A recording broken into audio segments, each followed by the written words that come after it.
ঘড়িতে বাজে প্রায় 6:30 আর আমি একটু বেরোবো, যাব একটু মানে ডাক্তারখানায় যাব, ডাক্তার দেখাতে যাব ইন দ্য সেন্স তোমাদের অনেকদিন ধরেই বলছিলাম যে আমার শরীরটা ভালো লাগছে না, একটা উইকনেস লাগছে। অ্যাকচুয়ালি উইকনেসটা কোথা থেকে আসছে বলো তো? মেন হচ্ছে আমি বুঝতে পারছি আমার কেন হচ্ছে, কারণ আমার প্রপার ঘুম হচ্ছে না। আর আমার যখনই দেখি যে প্রায় কন্টিনিউয়াসলি বেশ কয়েকদিন ঘুম যদি আমার না হয়, প্রপার সাউন্ড স্লিপ, ঘুম আলাদা জিনিস আর সাউন্ড স্লিপ ঘুম হচ্ছে আলাদা জিনিস, ঠিক আছে? দেখো, একটা ঘুম হয় যে ভাঙছে আবার আসছে আবার ভাঙছে, সেই ঘুমটা কিন্তু প্রপার ঘুম নয়। সাউন্ড স্লিপ ঘুম মানে এক ঘুমে তোমার সকাল, যেটা আমার একদম এখন হচ্ছে না, ঠিক আছে? তার মধ্যে তো পিরিয়ডস হয়েছে, বুঝতেই পারছো আমি এখন সিঁদুর পরিনি, কারণ পিরিয়ডসের সময় সিঁদুর পরতে নেই, তবে কালকে মাথা ঘষে নেবো তারপর পরবো।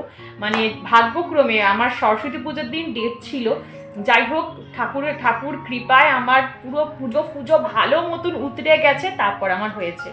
তো কালকে আশা করি কালকে মাথা ঘষে নিতে পারবো। তো যাই হোক ওইটা বাদ দাও। তো এইবারে যাচ্ছি হচ্ছে, আমার যেহেতু কোলেস্ট্রল রয়েছে, আমাকে তো ইয়ারলি একবার করে টেস্ট করতেই হয়। হাজব্যান্ডের ইউরিক অ্যাসিড রয়েছে। এখন আমরা প্রত্যেকেই জানি এইসব কথা নিয়ে আসলে কি বলতো, আমি তোমাদের সাথে আলোচনা করি না বা দেখাই না বা এগুলো বলি না কেন, কি রোগ ভোগ নিয়ে কি ব্লগে বলো তো, মানে আমরা প্রত্যেকেই এখন রোগে জর্জরিত। মানে যাকে জিজ্ঞাসা করবে সেই বলবে হয় আমার ইউরিক অ্যাসিড, না হলে আমার সুগার, না হলে আমার প্রেশার, না হলে আমার কোলেস্ট্রল, না হলে আমার না হলে আমার ওই, মানে এখন টেস্ট করাতে যাবে তো তোমার পুরো একটা লিস্ট বেরিয়ে যাবে যে তোমার এই খাওয়া যাবে না, তুমি এই খাবে, তুমি এইরকমভাবে চলবে, তুমি ওরকম চলবে, মানে একদম যাই হোক পারতাম। তো আসলে আমরা না অনেক সময় না, আমরা গৃহিণীরা কি করি না, অনেক কিছু মানে লুক আফটার করে যাই, ভাবি যে না এটা একটা সামান্য জিনিস, এর জন্য ডাক্তারখানা যাবো, ও এইটা সেরে যাবে, দুদিন এই করলেই সেরে যাবে। আসলে না, আমরা কি বলতো ডাক্তারের ওপর ডাক্তারিগিরি করি, যেটা একদম করা উচিত না। একটা এজের পর না একটু ডাক্তারের রেস্ট্রিকশনে থাকতে হয়, একটু মেনটেন করতে হয়। তা বলে আমি এই বলছি না যে তুমি ডাক্তারের রেস্ট্রিকশনে থাকলেই যে তুমি একদম সুস্থ সবল থাকবে, সেটা নয়। ভাগ্যে আমার যা আছে তা তো হবেই।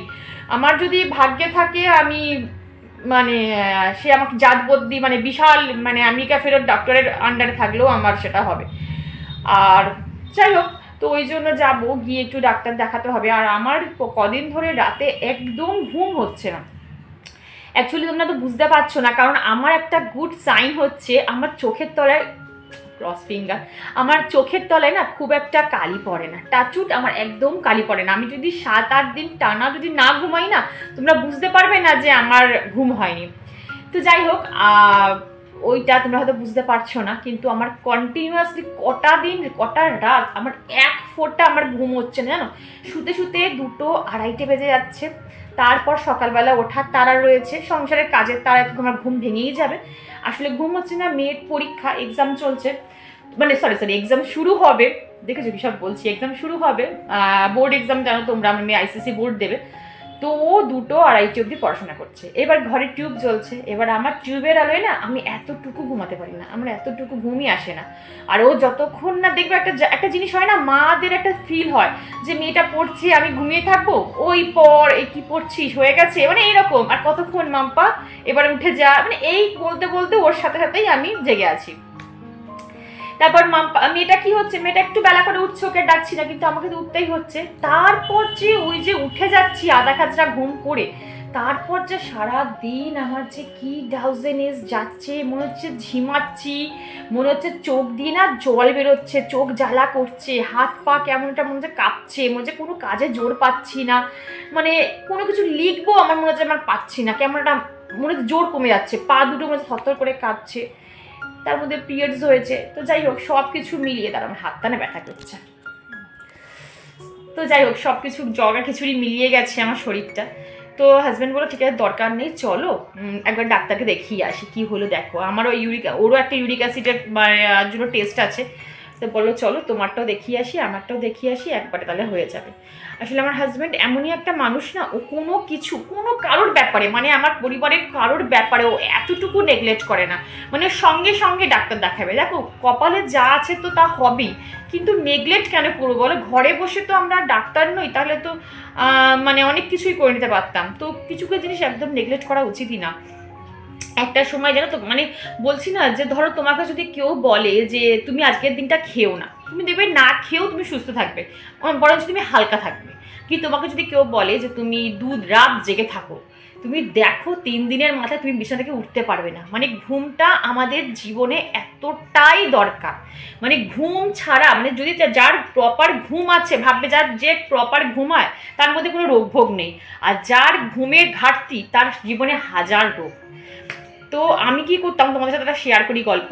ওই বললাম না, গল্প করতে করতে মানে কখন যে মানে টাইম হয়ে যায়, আমি বেরোবো এখন, জানো তো। যাই হোক, একটা সময় ছিল আমি মানে যোগা করতাম, ভোর 5টায় উঠে যোগা করতাম, এটা আমার হ্যাবিট ছিল। কিন্তু এদিকে দেখছি আমার রাতে শুতে শুতে 1টা-1:30 বেজে যাচ্ছে।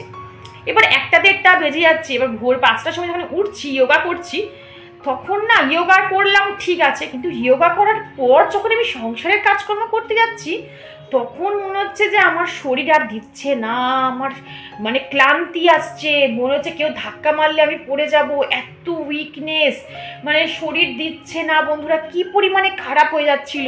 তো আমি ভাবলাম যে আমি যোগা করছি, এই করছি, তাহলে আমার কেন এরকম হচ্ছে, আমার তো শরীর আরও ভালো থাকার দরকার।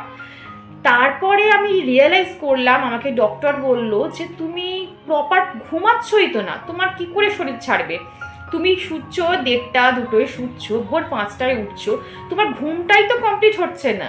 তুমি ঘুম কমপ্লিট না করে তুমি যা খুশি করে নাও, তোমার সেটা শরীরে রাখবেই না, বরং সেটা সাইড এফেক্ট হয়ে যাবে, তোমার শরীরের পক্ষে এক্সট্রা হয়ে যাবে খাটুনিটা। যোগা করছো, এক্সারসাইজ করছো, আবার সংসারে খাটছো, তো এটা এক্সট্রা হয়ে যাচ্ছে, তার মধ্যে তুমি ঘুমাচ্ছ না, ওই জন্য তোমার শরীরে তুমি বল পাচ্ছ না। তারপর থেকে আমি ঠিক করলাম যে না, যাই হয়ে যাক, পৃথিবী এদিক থেকে ওদিক হয়ে যাক, আমি আমার ঘুমটা কমপ্লিট করব। যদি তার বদলে যদি 6টা, 6:30, 7টাও বেজে যায়, আমার কোনো তাতে ব্যাপার নেই, বাট আমি ঘুমটা কমপ্লিট করে যেদিন মনে করব যে হ্যাঁ আমার আজকে শরীরে আমি যোগা করে মানে নিতে পারবে, আজকে আমার এক্সারসাইজটা আমার নিতে পারবে, শরীর পারমিট করবে, তবেই সেদিন আমি এক্সারসাইজ করি, তবেই সেদিন আমি যোগা করি, বাদ বাকি দিন আমি করি না, সাফ আমি করি না।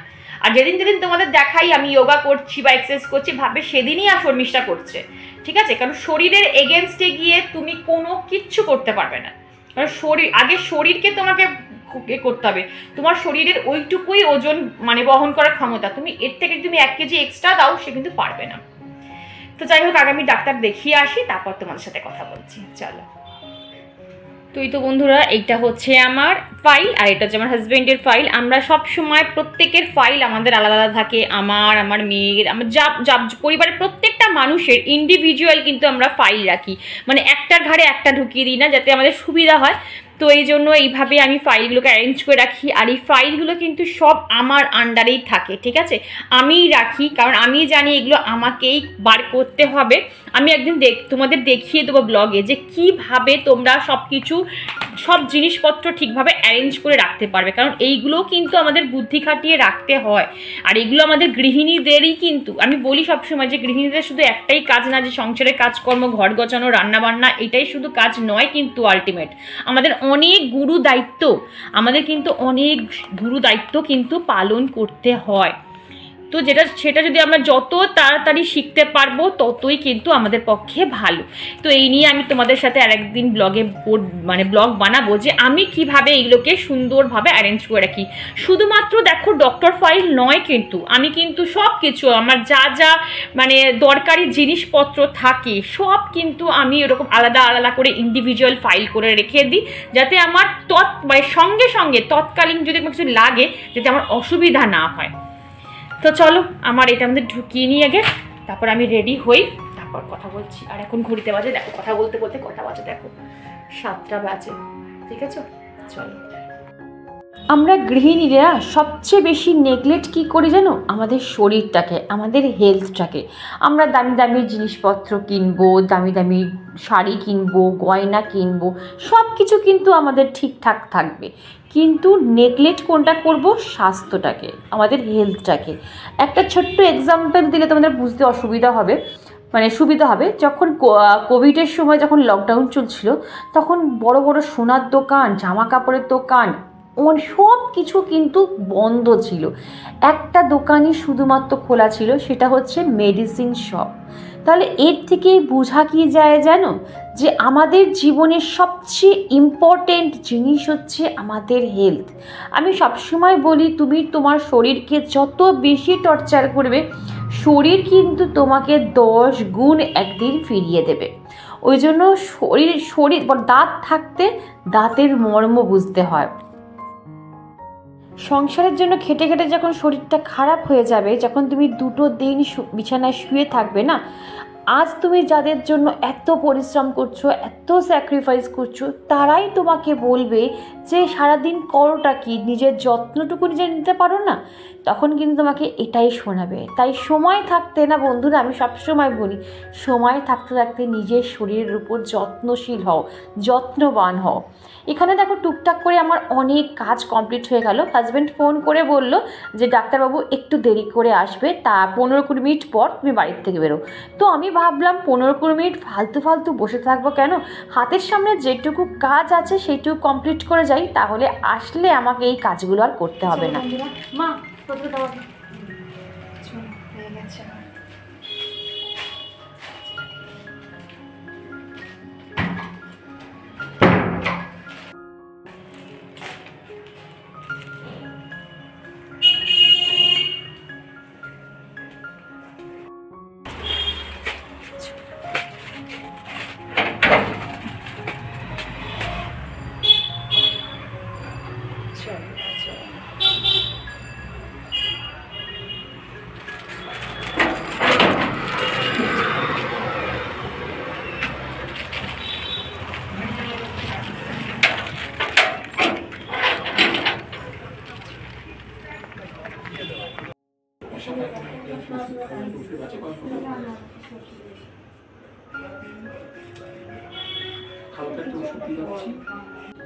তো যাই হোক বন্ধুরা, আমি এই জাস্ট নাও ফিরলাম। আর ওষুধ ডাক্তার আমিও দেখেছি, হাজব্যান্ডও দেখেছি, প্রচুর ভিড় ছিল। আসতে এখন প্রায় ঘড়িতে বাজে 9:15। তো ওষুধ একবারে কিনে নিয়ে ফিরলাম। তো টেস্ট ফেস্ট যা দেওয়ার লেখানো সব লিখিয়ে নিচ্ছি। আর আমার একটু প্রেশারটা লো হয়ে গেছে। ওই যে বললাম যে রাতের পর রাত ঘুম হচ্ছে না, ঘুম না হলেই তোমার কোনো না কোনো প্রবলেম অ্যারাইজ করবে। যাই হোক, এতদিন আমার মাঝে মাঝে যখন আমি মাপি, আমার কোনো সময় প্রেশার টাচুট মানে প্রবলেম হয় না, কিন্তু এই দেখাচ্ছে সামান্য একটু লো দেখাচ্ছে প্রেশার। তো যাই হোক, ওষুধপত্র দিয়েছে, কোলেস্টেরলের যেমন ওষুধ খাচ্ছে তেমন খাবো। হাজব্যান্ডকে ইউরিক অ্যাসিডের টেস্ট দিয়েছে, আবার ওটা করাতে হবে, তারপর রিপোর্ট নিয়ে যেতে হবে। তো এই হচ্ছে ব্যাপার। আর প্রচুর ওষুধ দিয়েছে, এনার্জি ড্রিঙ্কস একটা দিয়েছে, এইসব দিয়েছে টুকটাক ওষুধ, সেগুলো তোমাদের দেখালাম না। আর এবার চলো রান্না। মোটামুটি এখানে দেখো ভাত ডাল সবই আছে, হাজবেন্ডের মুগের ডাল আছে, মুসুর ডাল আছে, আমাদের ডাল আলু সেদ্ধ করা আছে। কারণ হচ্ছে হাজবেন্ডকে বলেই দিয়েছে টমেটোর কেচাপ, টমেটোর, মুসুর ডাল, মাটন, সামুদ্রিক মাছ, ঢেঁড়স, এগুলো একদম খাওয়াই চলবে না। আর ওকে এগুলো দিই না, কিন্তু টমেটোটা দিতাম। কি করতাম, টমেটোর দানাটা ফেলে দিয়ে টমেটোটা দিতাম, খোসাটা দিতাম, কিন্তু খোসাটাও বলছে দেওয়া যাবে না। ঠিক আছে, দেখবো না, টমেটো ছাড়া রান্না করব। তো চলো এবার ডিমটা ভাজা হবে, পাঁপড় শাকা, তারপরে আমরা ডিনার করব। খুব খিদে পেয়ে গেছে, সন্ধ্যে থেকে শুধু চা ছাড়া আমি কিচ্ছু খাইনি, 1 কাপ চা ছাড়া। তো চলো ঠিকঠাক টাইমে এবার খেতে হবে। ঠিকঠাক টাইমেই আমি খাই। আমার খাওয়ার জন্য যে লো প্রেশার হাই প্রেশার সেটা না, আমার শুধুমাত্র ঘুমের জন্য প্রেশারটা লো হয়ে গেছে, ডাউন হয়ে গেছে। কদিন ধরে ঘুমালে আবার ঠিক হয়ে যাবে। তো চলো।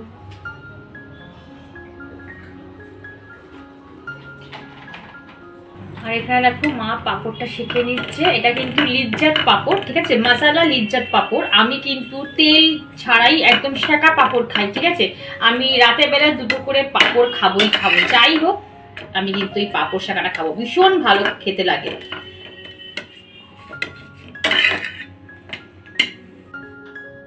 সত্যি কথা বলতে কি বন্ধুরা, আমি চলতে ফিরতে আমি আমার ঘর ক্লিনিং করি। চোখের সামনে আমি যখন যেটা দেখি যে এটা পড়ে আছে এর ওপর, এটা পড়ে আছে সেখানে, সঙ্গে সঙ্গে আমি সেটাকে জিনিস জায়গায় রাখার চেষ্টা করি। আর যখনকার কাজ আমি তখন করে নেওয়ার চেষ্টা করি। ওই আজ থাক কাল সকালে উঠে করব, এইটা আমি করি না। কারণ আমি মনে করি যত কাজ আমি আজকে জমিয়ে রেখে দেবো, কালকে সেই কাজটা কিন্তু পাহাড় সমান হয়ে যাবে। ওই জন্য আমি দেখো এই টুকটাক কাজ কিন্তু করে নিই। মা এখন গোপালকে এখানে শয়ন দিচ্ছে, মায়ের ওখানে গোপালের খাওয়া হয়ে গেছে। আর এই যে আজকে নিকুতি দিয়েছে, মানে মিষ্টি, আর এই যে জল, আর ওখানে তুলসী পাতা ফেলে দিয়েছে। আর এই যে এখন হচ্ছে গোপাল শোবার টাইম হয়ে গেছে। আমাদের গোপাল 9:30টার মধ্যে শুয়ে পড়ে। ওনার টাইম হচ্ছে 9:30 থেকে 10:30টার মধ্যেই শুয়ে দেওয়ার চেষ্টা করা হয়, একদম আর্লি মর্নিং উঠে যায়। চলো চলো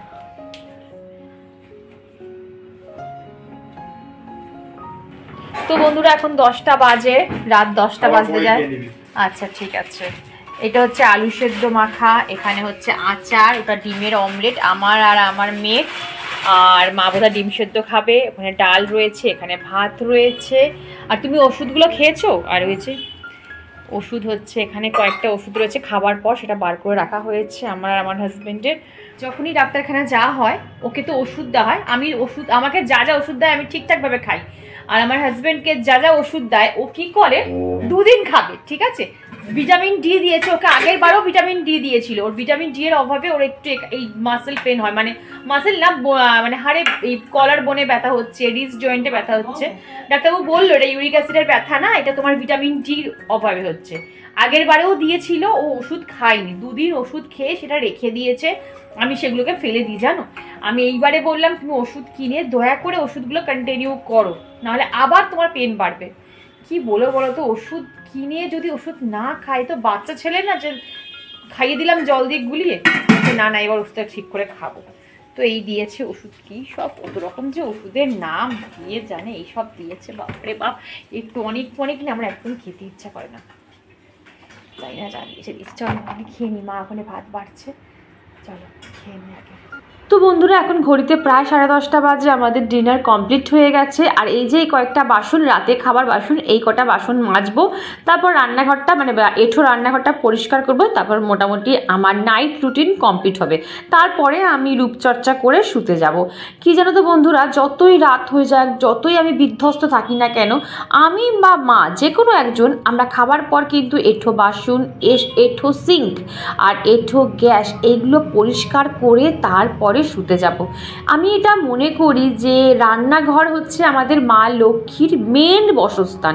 এই রান্নাঘরটা যত পরিষ্কার পরিচ্ছন্ন রাখবে, মা লক্ষ্মী কিন্তু তোমার সংসারে তত বেশি তুষ্ট থাকবেন, মানে আটকা পড়ে থাকবেন। তো এই তো আমার রান্নাঘরটা পরিষ্কার করা হয়ে গেছে, এইবারে ডাইনিং টেবিলটা মুছলেই কিন্তু মোটামুটি আমার কাজ কমপ্লিট হয়ে যাবে। আর ডাইনিং টেবিলটা আমি কিন্তু মোছার সময় একটু ডেটল দিয়ে মুছিয়ে নিই। তো এই তো বন্ধুরা খাওয়া দাওয়ার পর আমার কোলেস্ট্রলের ওষুধ থাকে, সেটা খেয়ে নিলাম। আর এখানে হাজব্যান্ড আর আমি হচ্ছে আজকে গান শুনছি, আর আমি ক্রাইম পেট্রোল দেখছি না। ক্রাইম পেট্রোল আমি আর হাজব্যান্ড দুপুরবেলা খাওয়া দাওয়ার পর দেখে নিই। আর কি বলতো, এটা আমি মনে করি তুমি রাতের বেলা যেটা দেখে বা যেটা শুনে শোবে, তোমার রাতের বেলা কিন্তু তোমার স্বপ্নে সেই জিনিসটাই কিন্তু অ্যারাইজ হবে। এটা আমার সাথে ঘটে, আমি জানি না কেন। আমি যদি কোনো ভয়ঙ্কর জিনিস বা কোনো বাজে জিনিস কানে শুনে যদি আমি শুতে যাই না, আমার রাতের বেলায় স্বপ্নে ওই জিনিসটা আসবেই আসবে। তো ওই জন্য বাবা দরকার নেই, আমি একদম ঝিঙ্কারা গান শুনে তারপরে শুতে যাব, যাতে সুন্দর একটা সাউন্ড স্লিপ আমার ঘুম হয়। তো এই আমি আর হাজব্যান্ড এখন 10 থেকে 15 মিনিট একটু গান শুনবো, তারপরে আমরা শুতে যাব। বন্ধুরা আমার রান্নাঘর কিন্তু একদম ক্লিন করা হয়ে গেছে। পারলে ভাতের হাঁড়িটা রাতের বেলা করে মাজলে ভীষণ ভালো, মানে আমি মেজে রাখি তাই তোমাদের বললাম, কারণ ভাতের হাঁড়ি এঁঠো কখনোই রাখা উচিত না রান্না মানে রাতের বেলা। আর এই তো এখানে একটু গরম জল করবো বলে জাস্ট রেখেছি, গরম জল খাবো বলে। আর এই যে পুরো দেখো আমার কাউন্টার টেবিল পুরো নিট অ্যান্ড ক্লিন, দেখো একদম সিঙ্ক পুরো পরিষ্কার করে মাজা, কারণ সকালবেলা আমাকে উঠে দুধ জাল দিতে হবে গোপালের। তো যাই হোক, আর একটা টিপস বলছি, ছোট্ট টিপস তোমাদের বলছি বন্ধুরা, এই একটু দাঁড়াও না, আস্তে কথা বল না। একটা ছোট্ট টিপস বলছি, পারলে তোমরা যদি ডাস্টবিন ঘরে বা রান্না করে যে কোনো জায়গায় তোমরা তো ডাস্টবিন রাখো,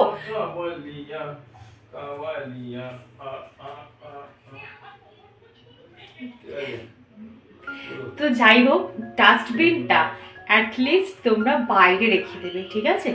মানে রান্নাঘরে বা ঘরে ডাস্টবিনটা রাখবে না, যদি তোমাদের পারো যে রাখার কোনো বাইরে রাখার জায়গা থাকে, যেমন আমি বাইরে রেখে দিই, ঠিক আছে, সিঁড়ির সামনে রেখে দিই, মানে সিঁড়ি মানে একদম যেখানে আমার গাছপালা থাকে না ওখানটা রেখে দিই। ওটা এখন আমি মনে করি যে এই ছোট্ট ছোট্ট জিনিসে দিয়ে কিন্তু আমাদের সংসারে নেগেটিভিটি আসে। আমি এগুলো মেনে চলি, আমি বললাম আমি যেগুলো আমার ফল দিয়েছে আমি কিন্তু সেইগুলোই শেয়ার করি। তো ওই তোমাদের যদি কোনো পসিবল হয় তোমরা ডাস্টবিনটা কিন্তু রাতের বেলায় বাইরে রাখার চেষ্টা করবে। তো চলো বন্ধুরা, ভিডিওটা যে এইটুকুই রাখি। ভিডিওর কোনো অংশ ভালো লাগে তো প্লিজ চ্যানেল সাবস্ক্রাইব করে পাশে দেখো, লাইক করো, শেয়ার করো, কমেন্ট করতে একদম ভুলো না। আজকে আসি, আবার কাল দেখা হবে। Ta-ta, love you all, good night.